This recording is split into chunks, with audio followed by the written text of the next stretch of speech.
Good day, good day. Welcome back. Thank you so much. I'm Jay, and this is Homeschool Your Kids podcast. Today, we have this beautiful goddess with us. Introduce yourself, Sam.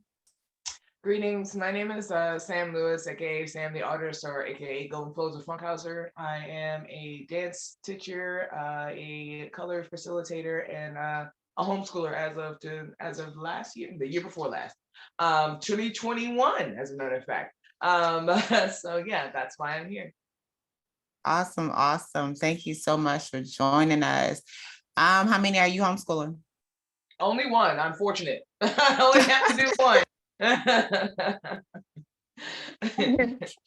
Unfortunate, yes. What's the age? Also fortunate. She was 11 when we started. She's now 13. Yes. Oh, wow. Okay. I Teenage got perspective. Yes. Preteen and up.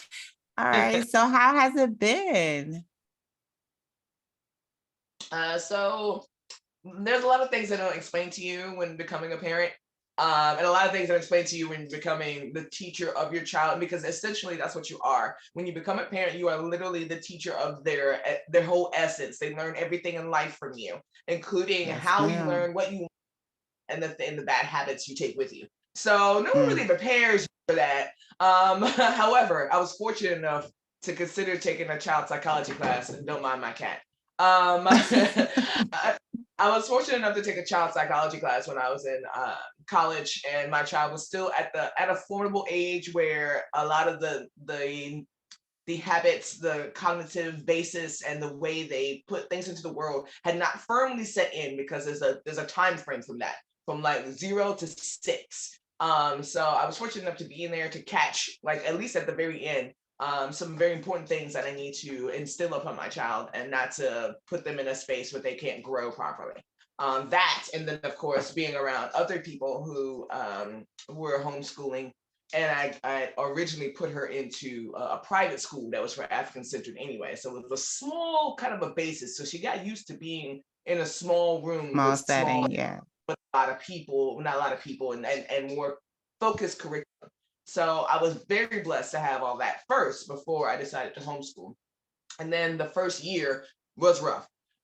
We It was a lot of it was real rough. It was frustrating. I was quite sure about what I wanted to teach and how long I wanted to teach, but her learning style was not influenced to me. By then, she'd already been to school for a couple years, so whatever learning style she picked up, the teachers knew it, but I did not.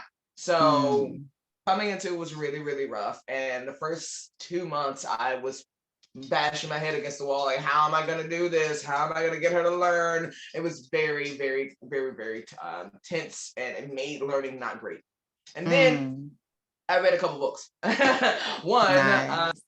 A Survivor's Guide to Homeschooling by Luann Shackelford. I was actually encouraged by a lot of homeschoolers in the area. When I told them that this is what I was doing, they're like, okay, here's some resources. Don't give up. You just need to like really focus in on things that work for her.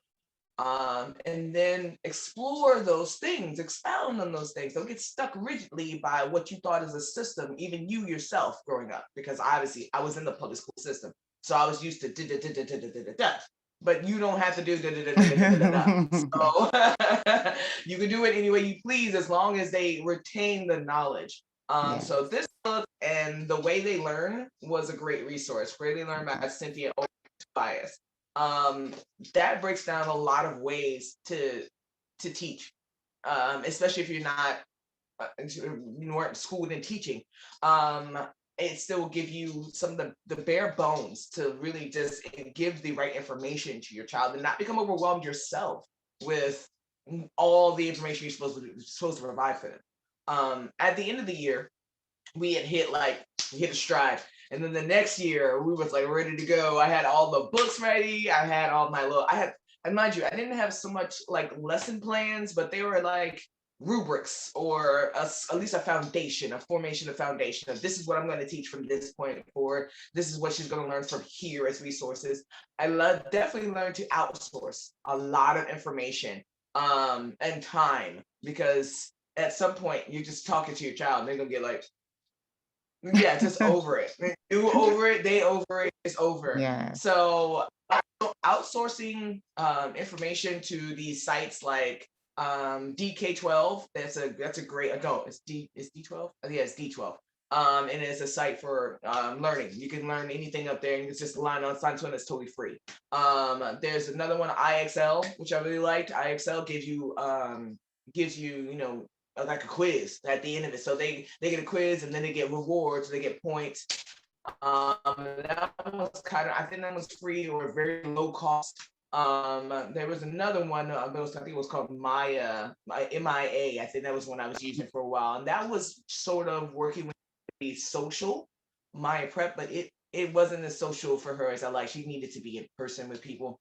But I found that out too, that the co-op schools around the area really need to harp on the co-op schools, because that'll give you the social networking that you and your child are not going to be at. You're not going to be on the same level as much as you want to be your best friend with your child. You're not on the same level. You're just not. And they need to be around the people that are on their same level so they can have a better understanding how the world works for them and their time, and not you and your time. Yes. Outside of that, she did pretty good for that second year. And then she decided she wanted to go to school. And I was like, are you sure? Are you sure? And then within the first week, she's like, I hate it here. I really should have stayed home. I'm like, yeah, I told you. But we're back to homeschooling this year. Okay. And so we have that coming up in September. I have a co-op, Hampton Roads Black Educators. Please find out Hampton Roads Black Educators. They're on Facebook. And they have a whole site. They definitely talk to each other. We definitely meet with each other. And they really are focused on trying to bring the best education to the children that they can. So Okay. that's one of the great resources. Facebook has been a lifesaver for homeschooling information, and Google. And unfortunately, Google and Teacher, I think there's something called Test Teacher, but that costs money. Pinterest is your best friend for some of these things too. So finding the sources online, finding the community, and then just building out from there. That was probably a really good experience. I actually liked spending time with her. I liked like being able to tell her on the days that she had her period, because she just started her menses, becoming a lady, and went through her 11th year. Oh. So I got time to be like, and she's like, I don't feel good. Okay, we don't have to do much today. We can just watch this movie. You can tell me about da da da da da, and then we could take a chill. Or days that she wasn't feeling emotionally well, like, hey, maybe we don't have to do but so much. We can go outside today. This today will be something about textile and being outside in the green grass and the green trees, and you learn what colors mean so that you can use these colors when you're sad. So like finding ways to rearrange our life so I could be more with her, that was a blessing, if nothing else. Yes. What led you to wanting to homeschool? Um, well, unfortunately, it was due to finances. So her private school had gone up again, and unfortunately, at the time, they were still doing this was COVID measures, this post-COVID measures. So they're stuck inside of a room or in her room, looking at a screen. I'm like, there's no way I'm paying $500 for you to look at a screen. We're not doing that. Now, as much as I appreciate the camaraderie and all that jazz, this doesn't make sense for me financially, and I'm home. So, and technically, originally, I always wanted to homeschool her. I just was unsure. There's a lot of fear behind schooling and teaching your children, specifically because like I believe in the institution of the creation of schooling, which only happened about 150 years ago. They kind of put that into your concept, like there's no possible way you can teach your children. But if you really recall, every president before before Truman probably were homeschooled. Every king and queen and across the world were homeschooled. They didn't go to an actual school until they were adults, and even then, it was probably a 2-year college that they learned a trade or whatever and mastered their time. At best, they might have served someone for about 5 to 6 years learning a trade. But it wasn't you go to school every day mandatory. And that's because of the Ford Institute and Rockefeller, who decided to do 8 hours a day, 5 days a week, would get you set up for 8 hours a day, 5 days a week as an adult. And I didn't want that for my child anyway. I don't want her to be constrained and confined. I said both those. Constrained to being stuck in whatever the 9 to 5 role is, because it's not for everyone, and it can kill the soul of those who it's not for. And then you wonder why you're sad and upset and depressed, because this is not the life you were supposed to live, but they told you it is, and you believed it, and you went through the program. So originally, I've always wanted to homeschool her because I thought the public care system is not, it's not fully formatted. It's just not. There's a lot of holes and gaps. And from what I learned, or what I put her through for public school, and what I learned myself while teaching her, I know I was right. There are things that we don't know, and if we don't know, then we need to seek them out. But if we don't have any desire to seek them out, then they won't be sought. And here we are, Mm. just emptied whole knowledge. I have grown adults crying to me because they do not know something about their melanated indigenous history, and I do, and I told them, and they're like, "Oh my God, why I don't know this?" Because they're not telling you, and you don't have, unless you have the desire to go find it, it's gonna stay lost. So I'd rather them Yeah. know and have the practical knowledge of using things like math in your head, or the ability to understand a conversation, conflict resolution, emotional intelligence. Like those things aren't being like really focused in on school. So. No, they're not. The whole concept in itself, like you said, it's a pretty heavy system that individuals are made to go through, and by the end of it, they're depleted. Like, they're drained of themselves in general. I say a lot of identity and purpose is lost through the school system because it's too many standards in place to allow an individual to grow as themselves. They're always being told what to learn, how to learn, when to learn, just everything without asking them, well, what is it that you care about? What is it that you want to, you want to do? Instead of letting in the choices in front of them and telling them this is the only options you have, basically. So it's I feel a very, very draining system within itself. And I'm glad that you had the courage to bet on yourselves. Because it wasn't an option, boo, but I got you.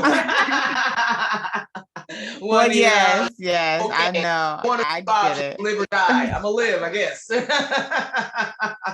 I guess. But like you said at the very beginning, like as soon as you have them, before we have them really, you're already their teacher. Like that play that has already been placed on you. But we've been programmed to believe that, oh, well, when they get to a certain age, we got to pass off that teacher hat to someone who's professional or someone who is more qualified and all that stuff. But that's not the case.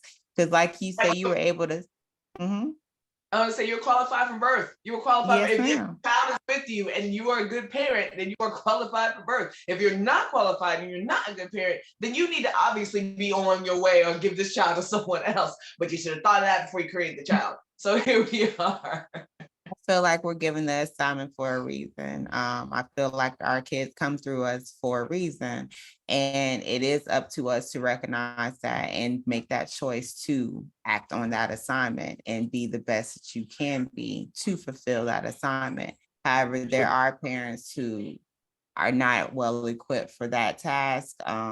There's a lot of trauma that lives within individuals that they're not knowing how to deal with on their own. So, of course, that makes parenting, teaching, modeling, all that stuff very, very difficult for them.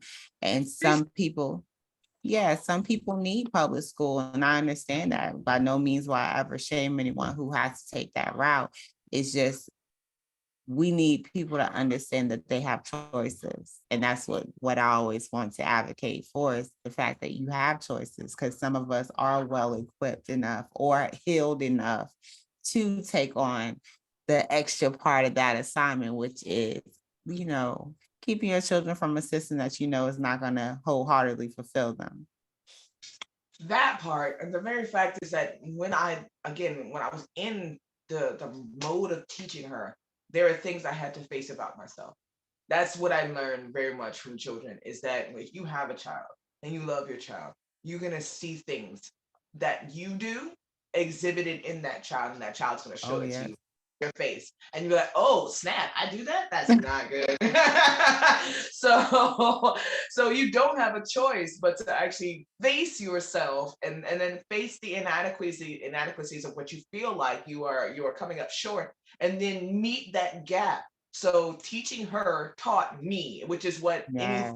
any real thing or conundrum exists is you think you own something, it actually owns you. When you think that you, so it's a give and take. And then learning that, I feel like I said, I have a greater relationship with her now. All that I could have ever wanted in my life is that I don't have a great relationship with my parents currently, and that's because we have a very, very raw distance between us that it doesn't seem to be able to catch up or gap. But going forward with my child, I know that's not going to happen because my child will be able to talk to me. My child is able to deal with her, or to see where my trauma comes in and her trauma exists, and not blame either one of us for that trauma, but give grace for that. So that's the gift that I got from homeschooling that I didn't think I would get. Yes, I love that. I love all of that. Yes. I was going to ask you, how has your relationship improved with, because, it's a different type of time when you have your child around you all the time. And like you said, it does bring a bunch of awareness within yourself when you reflect and say, all right, yeah, no, I need to work on this. I need to work on this. Your child. Like, yeah, I got children everywhere. Yes. Woo, I didn't ask you. You got 3. No, I only have 2, but where we're visiting, there's 4 other young ladies here. So it's a bunch of us here. Yeah, get her, because she doesn't have on clothes, and this is a video recording, so I don't want her to be all out and about. We don't want nobody to be Yeah. No, my relationship, like I said, has improved. Aw. And I think her relationship with herself has improved for sure.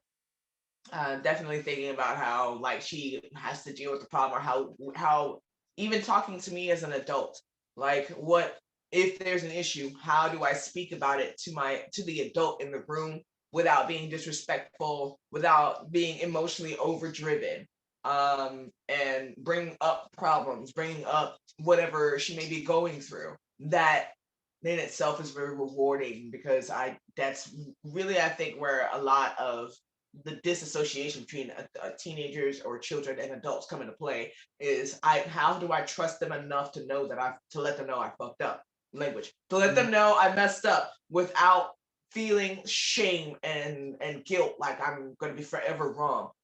Those little baby steps, because unfortunately when she was in the private school, she got a lot of emotional abuse from her teacher, which I didn't catch on until she got into the grade that he was in.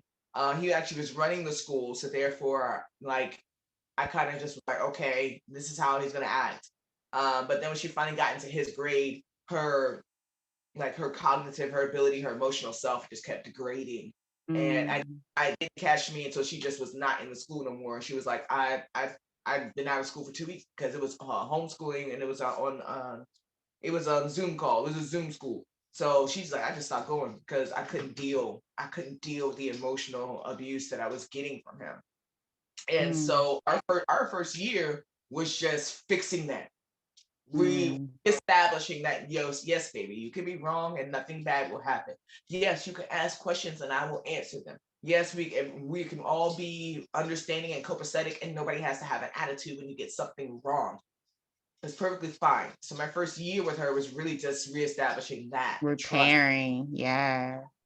Fortunately, repairing and getting back the trust back. So after that first, I think 6 months, 7 months, we were getting into a groove, and it became joyful to be like, okay, well, I gotta homeschool tomorrow. So what we're gonna do tomorrow? Da, da, da, da, da.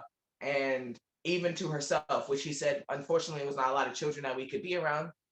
It was a little bit lonely in that aspect, but other than that, I actually did enjoy spending time with me, which I'm like, you spend time with me? Oh yeah, right. I enjoy spending time with you. So it was very, and we are able able to talk about big things, about big problems, about big issues, whether we agree on it or not. She's willing to listen to the information that I have, and I in turn have to be willing to listen to her objectives, whether they're based in sound or anything or not. But this is the cornerstones of stepping into a good relationship with people. So I found Yeah. relationship help. I love that. Yes, that is so important, especially the age that she's entering into. Now she don't hit her teens, so it's a whole new ball game. Different when you got that teenager title. So it's beautiful that y'all are able to establish the relationship you're able to now, because that's a time where a lot of parents lose like all connection with their child, and then they're questioning things or not certain or don't really know their child anymore because that communication, there's been a gap placed there basically, because it's like we're not recognizing their world and seeing where they are with things and how they're processing or perceiving things, and we're just chalking it up to, oh, that's just your hormones, or that's just, downplaying them, just blowing them off. Like you said, she was dealing with a whole emotional issue at school, and she didn't know how to express that to you in that time. But it was something that was affecting her, and you saw it when she brought her home and was, full-time present with her. So it's different. It definitely is. But I'm glad y'all were able to cross that. It was rough. I was really concerned. At some point, we were talking about getting therapy because it really hit her worth level, because I would always be like telling her, hey, say your affirmations, tell yourself you're worthy, tell yourself you're intelligent. But then she would get to a place where somebody would be like, blah, blah, blah, blah, blah. No matter how I lifted her up, it was blah, blah, blah, blah, blah, down. And I'm like, yo, you got to understand that just because you love him as your schoolmaster, and he is a good influence, he also has trauma, and his trauma is acting out in this way. And it is unhealthy for you to entertain it, to sustain it, and it has nothing, absolutely 100% nothing to do with you. So learning to separate that and emotionally separate from that really gave her some clarity, because towards the end of the school year, she was like, they were saying their goodbyes, and she's like, I'm not coming back. And she said, mind you, it was on a Zoom call, and I was like, hey, you don't have to be at the Zoom call graduation. You don't have to be. There's no part of being that. You don't have to be a part of it. She's like, no, I have some things to say about the school. It did give me pleasure in some ways. So I think it's right to say goodbye to it. Even if I feel as though I'm in hurt and pain, there are good things about it, and I owe it. And I'm like, that's fucking really emotionally mature for an 11-year-old. That is awesome. Love you. Yes. So, but that shows y'all are having the necessary conversations too, for her to be able to find the words and the space to say yes, no. I see both sides. Like, she's not so encompassed in that whole, okay, this is terrible. Yeah, people use like, those one or two experiences and let them shape, or however many experiences, but let them shape their whole vision of everything, life itself. And it's just like, it goes straight to, oh, my life sucks. Like, like, as opposed to understanding that you just had a terrible experience, they embody the whole thing as just them. Like, this is what they deserve. This is this and that. So I don't think teachers, and I won't say that. I'm going to say, I don't feel that adults really understand the impact their words have on little people. They do not. They do not. Because if they did, they would not be so casual and flippant about what they say to children, because it's so beyond impactful about how they respond to the world, what they think of themselves, how they go forward with those thoughts about themselves. I literally had a boyfriend of my sister's tell me that my laugh was ugly. I was 13. I tried to change my laugh. I tried to change my laugh. Really, I went up into my room and spent 30 minutes trying to figure out a new laugh, because somebody who, by the way, I have never seen again, I don't recall his face, I don't know who he is, has said to me that my laugh was ugly. And I was a child. Like, what is wrong with you? Why attack me? That means a lot. You see. Oh, you froze. Yeah. There you go. Sorry, you loop back in. Can you hear me? Yeah. Okay. I was gonna no, I don't understand why adults don't necessarily own their words in regards to other individuals. Like putting that on, like I don't, we don't try to look at kids, I guess, as blank slates, because a lot of people will argue that they came here with something, they came here with a purpose, they came here with an identity that we kind of fade out sometimes. However, the pouring into is so important to pour into kids because of all of what they're met with on a daily basis from other people, because their opinions do matter, especially if especially if that person means something to that child. Like that's the thing. Like they're even more impactful and they're not as mindful. And you see that in terms of aunts and uncles, grandparents. I know my aunt used to call me white girl from probably like a good 8 all the way up until maybe my late 20s. So like my late 20s. So my sister used to say I had white girl lips. I lived with that for years. I'm like, my lips aren't big or juicy or black at all. They're white girl lips. And I'm like, wait a minute, where did I get that from? I got that from my sister, who was upset about the size of her lips because her lips were bigger than mine. And therefore she was being picked on because her lips were bigger than mine. So she picked on me because my lips were smaller than hers. And therefore she justified it. No, baby, that is insane. Like, how dare you give that to me? I have nothing to do with that. There's a big cognitive disassociation between what people say to children specifically, because they don't get that we ingest things not only through our ears but through our mouths and through our eyes. We are literally eating and taking in all these pieces of information that build blocks that make the structure that is the formation of you. So when people say things that are insane, it's right in this little block that I'm going to put my house on, and I'm going to believe that this is true, whether I agree with it or not, because I don't know enough to disagree with it. I just put it in, just take in the information, just like anything else. If you take in potato chips every day, you're literally gonna get sick because potato chips are not good food. But people are out here spitting out hot Cheetos and Takis out their mouth and not being aware of how important it is what you say, because that's why you shouldn't say that to children. Like, what is wrong with you?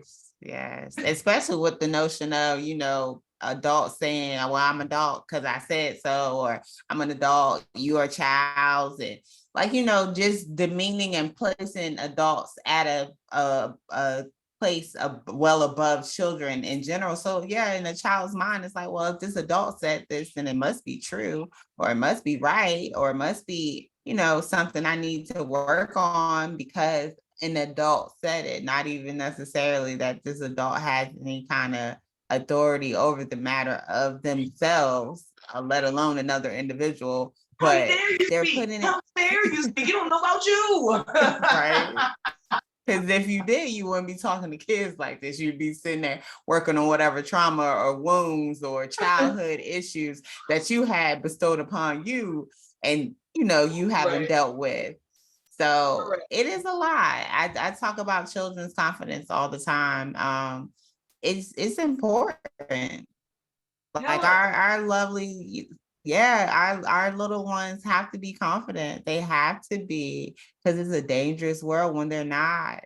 It really is, especially when you're not familiar with yourself. It's so easy to be told who you are. So easy to be told who you are, and you believe it and you embody it and carry it. And then you come and are then grow into that broken adult that is like not an easy fix. It's not an easy fix once they get to a certain age. Like, I talk to people in their 50s.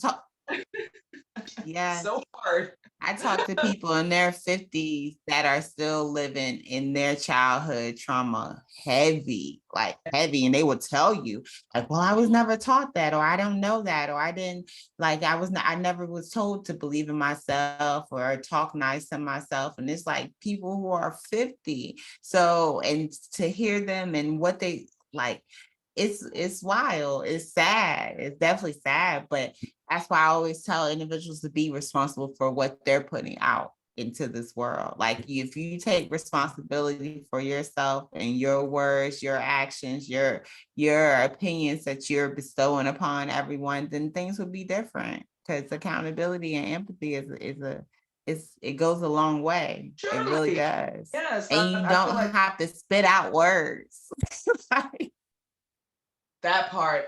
It's watching things online that could have been avoided. It's seeing that a lot of adults won't hold themselves accountable. It's knowing myself that when I first had my child, because this is some of my backstory. When I first had my child, I had my child with a narcissist abusive, and he abused me for 6 years.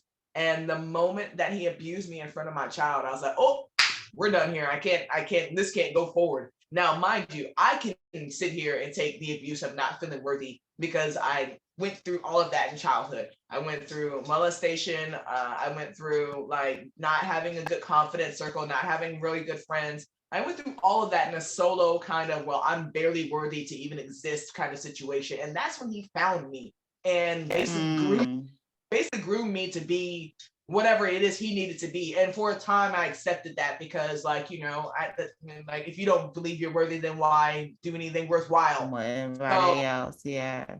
Correct. So then when having a child kind of had to force me into, well, if you're gonna believe you're unworthy, guess what this child is going to believe too. So I didn't have a choice but to get him off my butt and figure out how best to rear this child into be a situation where she never has to run across a type of man like this. And even if she does run across a type of person like this, she would know, oh no, this is that, and I don't need to do nothing with that because it's not going to go anywhere. It's not going to be this sociopathic liar, pathological liar hopefulness that I keep experiencing to have because he or she is telling me that they're going to change or they're going to do this or they're going to do no, they're not. No, they're not, because that would have already happened previous to you.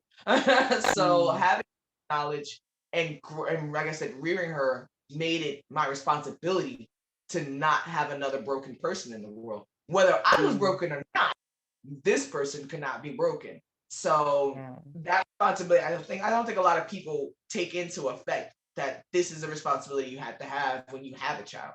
And then face that for your own, because in the reality is you cannot make or protect someone for being broken unless you heal your brokenness and then show them what it was.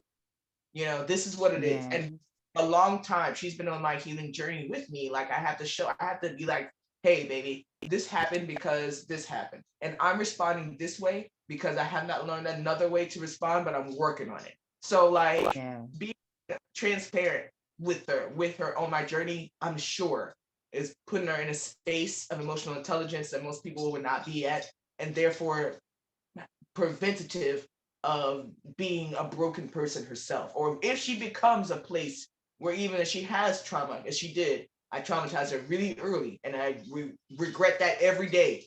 However, she learned a lot from it. We all learn a lot from trauma. So that being said, she now knows, okay, this is what this looks like, and I need to not be around that person or for too long because they're not going to do what I think they're going to do. And this is what this feels like. And I need to remove some of myself from this so that I can process and look at it properly. So it's rough. It's a rough world out there, but but that's growth though. Yes, that's growth. That's understanding that just because it's a 2-parent household doesn't mean that it's the right household if it's not, being modeled in a great way. A lot of people get in a relationship. Yeah, a lot of people get in relationships and there's a child that transpires from it. And then that child is the reason why they stay in the relationship, however abusive, toxic, or whatever it is that it is.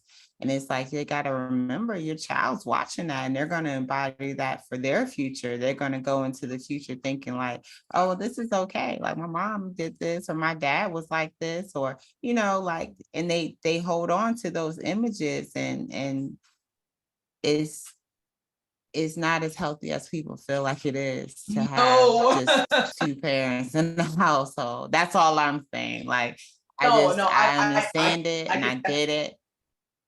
I can definitely give the same example. My parents were not, they're still together right now. And they were together since they were 17. Girl. They were together since they were 17 years old. And I love them for that. However, they were terribly abusive to each other in a way. And it wasn't a way that was like, I don't think was conscious. Like for a minute, there were unconscious things and unconscious biases because they just were not emotionally mature when they got together and had a baby and then started a family. So I cannot blame them for the things that they did not learn. However, I can blame them for not growing because the simple fact is there's a portion of your life you had a chance to grow and you chose not to. You chose to stay in this infantile mindset, and now y'all together. And I can't, honestly, being around you is not fun. Like I'll show up for the family stuff occasionally, but honestly, they live in a city away. I haven't seen them in months. It's because I just can't. There's a something about you that does not sit well with my spirit, and I'm not gonna sit well with you. I'll call you out on your BS, and then we're gonna have a problem. I'd rather not. But know that I love you. Know that I'm grateful for everything you've done for me. You reared 3 children. You did it with hardly nothing. You did it with hardly no support, and we love you very much. However, I can't be around you because I know there's a lot of things unhealed in you, and I'm gonna call it out. So, two-parent household or not, that it's there. Now, mind you, my husband, who I live with, my daughter has known since she was 2, and we reared his child since she was 7. So we've been together 11 years, and we've been a family basically for 11 years. His parents told a different story. They're not they're non-abusive, but they're mature and they have things going for them. They have it together. They even had his mother was divorced, and his biological father stayed in his life. Every weekend they was over at his house. He is still currently around. He married another woman. She married another man. They've been in that relationship for like 15 years, 20 years total. So there are beautiful aspects of being in a co-parenting relationship with people who may not even have the same biology as your child, but is in a loving, understanding, grace-given relationship. So she gets to see both, from the aspect. She gets to see my parents, who I have espoused how unfortunate we've been living with each other, but that I still love them and care for them. But she also gets to see her father's parents, where they're here every other weekend. We are talking to them like every other day, and they're picking them up to go somewhere, and then they take them some places, and they spend money on them. They spend time with them. Like, you see the difference that there are 2 relationships to have, but at least you see a difference, and not just this is what I want relationships to be, and this is how I'm going to act accordingly. And that's what got me into the bad relationship I was in, because unfortunately my father was not going to be there for my mother emotionally. He just couldn't.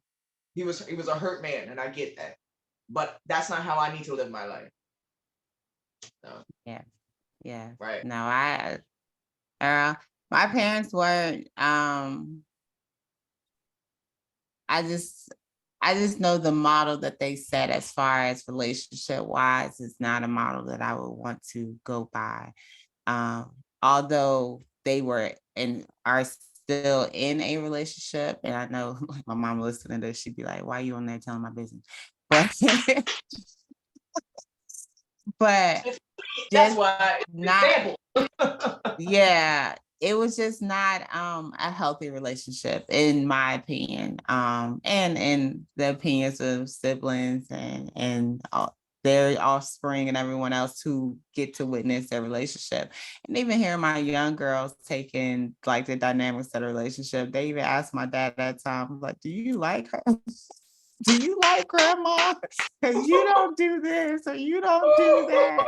And it's like, hug your wife, and I'm just like, they're seeing all this stuff, and like my dad just laughed off, shake it off, whatever. But they've been that way forever. Like the emotional connection that you would think that would be there in a relationship, it has never been. It's like it's a weird dynamic, and I've witnessed that from. It's practical.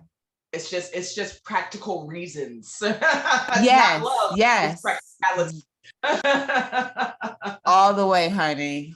all the way. And I feel like they've grown into, what works for them, and by all means, that's what works for them. And that's why they're in their household and doing what they do that works for them. But it was just always a weird space to be in with them. It really was growing up. I don't think they realize that. I know they don't realize it. I ain't even I think, but they, it's not something that they want to claim or think, because then it's like, oh, well, you blaming me for this or you blaming me for that. And it's like, no, I'm not blaming you for anything. I'm just telling you, there's a lot of things that I have to heal from in regards to what I've witnessed growing up. So it's nothing like I ain't placing a blame game. It's just a recognition of, well, this is why I think the way that I do, or this is why I feel like this because about relationships, or, things of that nature, is because I didn't see the best examples growing up. And it wasn't just my parents. It was a lot of different adult relationships around me that I was just like, oh, this is not right. But the biggest This is what influence this was is. the biggest Of influence. course. Oh, That's of what course. that's how big and how important it is, which is why I get why they try to destroy the nuclear family. If you destroy the nuclear family, the biggest influence will be what? The next one up is TV. Because before, in the hierarchy of influence and what happens to children influentially, it was your parents, then it was your friends, then it was the church, then it was one other option. I can't remember what it was, but it shifted since the 1980s. So it was, now it's your parents, now it's TV, then it's your friends, and if you're lucky, it's church. But now, it shifted again. So if you take away mom and dad, or you take away at least one of them, your next biggest influence will be TV. So of course, social media or yep, whatever, YouTube, whatever, whatever, that can all go in that same row. Look, correct. TV / social media / YouTube. Video game / Yes. external outside viewpoints and social control. So I get why they are attempting to destroy this. However, that doesn't take to the fact that there are more and more, I am seeing healthier people become more consciously aware of having Yes. children, or healing up while having children, or healing first before having children, so that Yes. the cycle is Yes. no longer repeating itself. Because Yes. I have to consider the boomer age, the age time of when, like, my parents were having children, was like the 1970s, is after World War II, after all the social control of civil rights and all that jazz, and lacking of emotional understanding, especially for men, specifically for men who are not allowed to feel any other emotion but anger and horniness. They are just like depleting from that. We're coming into a phase where men are now more open and talkative about having feelings. Yes. Every other human. Yes. So the difference now between us is how do we get that together, as opposed to whatever they're attempting to do now, which is keep us apart with these men versus women bullshit crap. It's unnecessary. We need each other. Oh God, we need each other. Just with children, we need each other. I totally agree. I tell people I need a man. I do. Like, I want one. Like, I want one. I need one. But I just knew and had to step back from a lot of things because of, like I said, the things going on within me, and understanding like I had to beautiful, thriving, fulfilling relationship. I had to work on me first, and that was my hey. Although I got people interested, or I got this, or I got that, it's like, yeah, I'm not quite right now. It's like, So by close. all means, look, I'm real close, yes. But I know, and I'm appreciating, have been appreciating this journey in general of healing, and self-recognition and growth, and just a bunch of stuff that I feel good. I do, and I know that lovely partner is waiting to help me. And I still want to have twin boys. Look, I throw that in there every now and then, every few episodes. To let y'all know, I do still want to have my twin boys at home with a stable partner. Not just stable, but just like someone I truly adore and would like to build with in that regard. So, do you want any more? Well, to be honest, I think that what people, because you brought up a very good point, is that you do working on self first, is that people really don't, and I said this a couple of times, people don't get the relationship that you have with yourself. You are going to be with you the longest at anybody else. Your child longer, your parents will be with you longer. You will be with you for up until the day you die, from the day that you got here. So having a good relationship with you is tantamount to having any good relationship with anybody else. If your relationship with you is hit or miss, or it's DIY bullying, like I kind of do for myself sometimes. Sometimes I'll just be like, "You're not good enough," and I'm like, "Yo, who are you talking to?" Right. Talking to yourself. And then you realize that that energy will play out with other people, because what you say to you, you'll say to others. Because again, it's a creationary thing. So developing the real personable, accountable, and giving grace to yourself, that is a gift that I think people overlook because of whatever reason. They feel like they need others. You do need others, but you don't need them until you are you do. And there's no way you don't need others. There's no single, and I've said this before, there's no single tree out there by itself. No, it's a community of trees. Even if you're in a desert, there's a community of trees. It's not just one tree. You need everybody to do the assistant part that you can't do. You need the socialization. You need that. However, you definitely need to be good with you first before you can be the social butterfly and things that you need. Because if you can't tell yourself and be honest with yourself, that's the most frustrating thing. Don't lie to me after you don't lie to yourself. That just irritates me. Just be real with you so you can be real with me. That part, like, that's what I'm saying. I ain't gonna be the only one over here recognizing issues, okay? That's what I need you to know. Like, by all means, I'm gonna step back and assess and reflect on mine and grow and heal and all that good stuff. But in the meantime, in between time, I need you to, stand on what you know about yourself. And if you don't know that much about yourself, take time.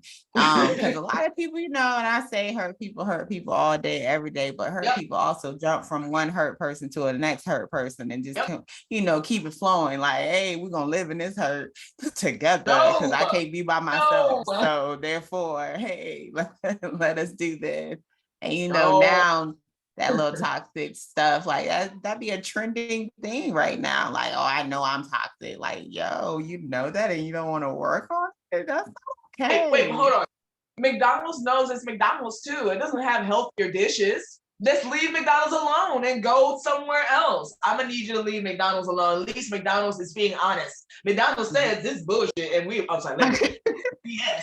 And we out here feeding you with your BS, and you want it? Okay, you know what the results are: obesity, high blood pressure, you're gonna have a heart attack. You know the results. You still, that's your choice. I'm always very amazed at the fact that people are still eating McDonald's. It blows my mind all the time. Like, there's been so many documentaries and everything. Like, it's not like it's definitely no secret. Definitely no secret. Not a secret. But, people love them some McDonald's. It's very interesting. It's like, dang, them commercials that good. Like the programming that deep. But the programming is that deep. Programming is that deep. That's the thing. The programming is that deep. And so, I think on that. Oh, I'm sorry. Go ahead. And I think on that line, I'm unfortunate. I believe that people do have to be burned before they learn how to heal themselves. That's on everything. There happened to be this very good book called The Holographic Dear Universe, and it talks about a woman who had a near-death experience, and she goes up and she says in her hypnotism that she recalls speaking to an entity and that she agreed in her social contract with this entity that was above or in the death space, that she agreed to be raped so that she can gain higher spiritual enlightenment on earth. So like everything that happened to her, she agreed to, signed on to it, and said, you know what, I need this so that I can gain spiritual enlightenment to help others. So let it happen. So what I'm saying to that is that you agree to the things sometimes to be burned, to go through the fire, to go through your worst, so that on the opposite end of it, you know your limitations, you know what you can go through, you know you can survive it, and then you can teach others how to survive it. So like some people like McDonald's. They just some people gotta eat the McDonald's and get fat. And then they learn. Yeah. And then Or they they learn. don't and they come back cycle. Or they don't, oh wait, or they don't and they come back and cycle again. It's a cycle, isn't it? So it's either cyclical or it's spherical. So you're going up, you're going down, or you're going in the same stupid loop. But you have to figure that out. So where you can go up if that's your goal, obviously. Indeed. It's wild out here. It's real out here. It's It's a real out lot, here. but It's real out here. yeah, starting with yourself is definitely I feel like the first step, if nothing else. It's just doing what's in your control, and what's in your control is you. Everything Right. else is outside of yourself, and Everything else you ain't really outside got nothing to do with that. Nope. So how far do you want to go with the homeschooling? Y'all trying to go through all the way through? Do you think she's gonna stick with it this time? So we've already talked about this when we originally started in 2021, what our goal was. And honestly, I was trying I want to kind of run an experiment. I want to see her skip high school altogether. So we're going to do high school up until the 10th grade. Then we're going to work on our GED. And then hopefully she'll be done within my time. She's 15 or 16. I'm thinking that she can be done by 16. I love that. She can learn a trade and go from there, because she's a hell of her own language. She's a great artist. She learned basically, I have the skill, my brother has the skill, my parents are the one who passed it down from us. My sister had skill too. So I've been nurturing her since she was about 5 years old. And her skill has just because you have time as a child to develop and grow and to tactile and test and do different things, and her art is beyond amazing for her age. So I know that, and I'm putting her into coding as well. So I put her into coding and I put her in these little various things so she can learn to do things that she might be interested in as she gets older as an adult, that maybe I know for sure was not made as a suggestion for me. She could write a manga. She could develop video game code. She can develop video game characters. And you know how the gaming world has just blown up recently. And while I do not see it slowing down within the next 10 years. So having coding knowledge, having her being able to build something like a website, build things online, and push her art either through graphic design, through actual physical attributes, or advance any of her other great talents, because she's not bad at writing. She learns a couple instruments. She actually knows how to play the djembe. She learned that since she was 5. So pushing the things that she likes in her direction. That's what I'm really trying to get her to understand, is that you do not have to follow the status quo. You do not have to go in here and get out of college, get a college degree, You don't have to do any of those things. You can start from 10th grade on. I remember watching Zeitgeist. I don't know if you've ever seen Zeitgeist, but I remember one of the lines of Zeitgeist. It was the guy the story was about. He was like, I left school at 6th grade. And he's a millionaire living his life for real. And honestly, there are a couple millionaires or billionaire stories where I just left school. There was no point. I didn't see anything for me there, because it's not for creative thinkers. It's for people who like programs and systems, and there's nothing wrong with that. Programs and systems is how structure works. We do need people to program this. We do need people to want to be in a space from this point to this point, so that things cognitively work together like a clock. There's somebody spiel here, there's a spur here, there's a spur here, and they all work together to create the thing. Totally necessary. But we also need the outside creative thinkers, the one who can think on a macro scale, the one who can consider moves from 7 and 4 or 10 feet back. And that's what I'm pushing for her to get to. And she's signed on to that. She's like, yeah, I don't really want to do high school. I don't see no point in it. I'm like, there's really not. You're going to waste 4 years being upset that people don't like you, or people talk about you, or your grades are garbage, or SOLs don't matter, because they don't matter. So those little stupid things, and then worried about social status. Why? Your social status in high school has no influence on anything outside of your life. I don't talk to anybody from high school. If I see them, I'm like, hey, what's up? But I'm not sitting here worried about what they think about me. I have no clue whatsoever what they're doing. I know what I'm doing. So if I'm doing excellent, cool. And if I see you, great. But I really don't remember you because it wasn't that important. It was 4 years of nothingness.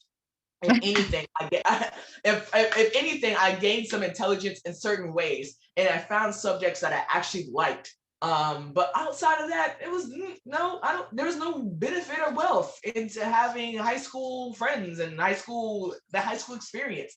You're not gonna learn how to make your taxes. You're not gonna learn how to open a bank account. You're not gonna learn how to formulate a business. You're not gonna learn any of those things. So there's no point. And she agrees to that. So like she now knows how to do taxes based off of I don't think she took a lesson somewhere, and she's like, "I'm gonna do taxes when I get older. That way, I know the tax back will be here, and I can make this amount of money. And from this amount of money, I can invest into my own project, and from there, I can expound or whatever. I just know I can have a backup, and then the understanding that they can have a backup of a job if they need it, and that job being one of the jobs that are never gonna go away, as far as I know, unless the whole country tanks. It might." But if she could learn taxes in another country, that's perfectly fine. She's been teaching herself like other languages, so like she can just go, hey, I'm gonna go over here and I'm gonna teach English to them while make my little money. So you never know. That's kind of the aspect we're going for, and we're not gonna I do the whole love high school. that. Yeah, no, I love the perspective that I love where you're coming from, offering a different thought process in the whole concept of these great, grade levels and how you have to go about reaching your goals. So I love that y'all are having those conversations and talking about GEDs, breaking that stigmatism, changing the narrative around that, because I never understood, and I've spoken on it before and written about it, the whole stigma, like, the negative connotation with GEDs when it clearly says it's an equivalent to a high school A diploma. high school diploma. Equivalent, I mean, definition ain't changed. It means equal to. And I tell people all the time, if I was given that option, if my parents would have told me like 9th, 10th grade, girl, I would have tried GED means. Like, get me out of here. Like, y'all are wasting my Seriously, time. who wants to wake up every day at 8 o'clock to go to school that they freaking hate for 6 hours and to learn what exactly? No, if I could have skipped it.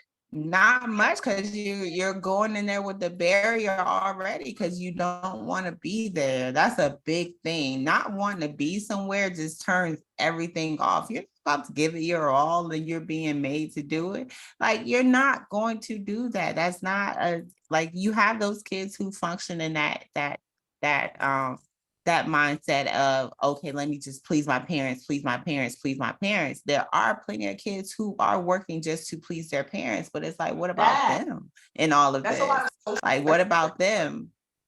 right. What about you? What do you want to do? Like, that's Yes. important. Yeah. So with you being, a few years into your journey, what are 3 things you would share with new and upcoming homeschoolers? 3 things that you feel are important, especially, you challenge you shared the challenging part of your beginning of your homeschool. And I appreciate that too, because people need to know everything ain't gonna be rainbow or sunshine like Instagram posts be making it seem. So I'm glad that you did touch on the not so good parts of transitioning from public to homeschool. But what is 3 things that you would share with families? I would share, find you some resources that make you feel comfortable. Like I said, find these books. A couple of books, The Survivor's Guide to Homeschooling, The Way We Learn. And find whatever book works for you to break down how to teach. That way, when it comes to teaching, you're not overwhelmed. Definitely do your research on certain sites and sources that will give you relief, that can cover the areas that you aren't strong on. Definitely know where your strengths are and work those strengths. That would be number 2. Find some resources that work for you. Two, know your strengths. My strengths happen to be English, science, and literature, which is English, another language, Spanish, and history. Super big on history. So I could talk about history all day. I could plot it for you. We can have discussions. We can have charts and everything. But my strong suit is not math. So unfortunately, I had to outsource. So making sure you know your strong suits and making sure you know your weak suits, and then the weak suits, outsource them. Do not have guilt about that. Please outsource them. Get them a tutor, get them to a homeschool, a co-op. If you got somebody in your household who's good at math, work with them. And definitely the last one is find your community. If you could find a community that is like encouraging to you, work it out. Definitely lean on them, because there are people who've done this before and they have the knowledge that you might feel insecure about. I had a woman who was a teacher. She'd been teaching her children for a time, and she would bring me resources so fast. She said, okay, we'll go here, go there. This is for you. This is for your Iowa test. This is how you do that. And I leaned on her hard because she was, number one, she was super forgiving, super graceful, and she wanted to help. So lean in your community, find your resources, do your resources, and learn your weaknesses and strengths. That's it. If you go from there, then you can take on whatever else you need to with your child, because then you'll learn their weaknesses and strengths, and you can implement what works for them. Find other teaching strategies. Look up teaching strategies so that you're not overwhelmed. Thank you for that. Thank you. Thank you. Learning styles are very, very important, and I appreciate that. I appreciate you letting families know that there are resources. This is not something you have to do by yourself. Understand that there is plenty of community and support around you. You just have to do the research to find it. But learn about your child, study them, talk to them, big time talk to them.